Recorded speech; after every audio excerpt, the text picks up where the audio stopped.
আহারে হুজুর আর জ্বালাটা আর ভাল লাগতেছে না। হুজুররা কি শুরু করছে? রফিকুল ইসলাম মাদানি কালকে মাত্র বিয়ে করছে, এখন আবার হেফাজতের যে ওই শেখ সাজিদুর রহমান সাহেব উনিও আবার বিয়া করে লাইছে। হুজুররা কি একটা কাম দিয়ে শুরু করছে, খালি বিয়া বিয়া, দুইটা ইনকাম করে না, তিনটিয়ার বিয়া করে বয়ে দেয়। হুজুরের মতন খারাপ কই নাই। এই কথা যারা কইতাছে তাদের একটা কথা বলি, মানে বাংলাদেশের প্রত্যেকটা নিউজ চ্যানেল থেকে ধইরা যতটা মানে চ্যানেল বা ফেসবুক পেজ আছে যারা কিনা নিউজ করে, তাদের মতো ইন্টারন্যাশনাল বাইনচুদ মাদারচুদ, মানে এক কথা বলতে গেলে তাদের মতো বাইনচুদ এই পৃথিবীর বুকে কোথাও খুঁজা পাবেন না। কেন বলছি আসেন পয়েন্টে যাই।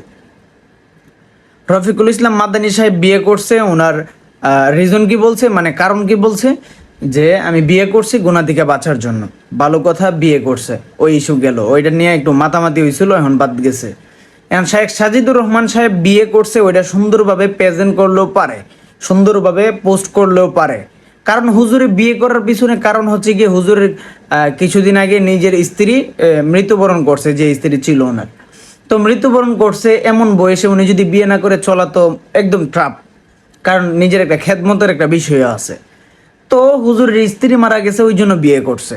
কিন্তু ওরা প্রেজেন্ট করতেছে কিভাবে, শেখ সাজিদুর রহমান সাহেব দ্বিতীয় বিয়ে করলো।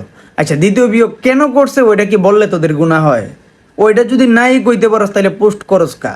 তাইলে পোস্টটা দেওয়ার কারণ কি? ভিউজ কামানো, টাকা কামানো, এইটাই ধান্দা। এই দেশটা মানে গাং দিয়া ভাইসা যাইতাছে। কেন জানি মানে ভালো ভালো জিনিসগুলোরে মানুষ খারাপভাবে প্রেজেন্ট করে।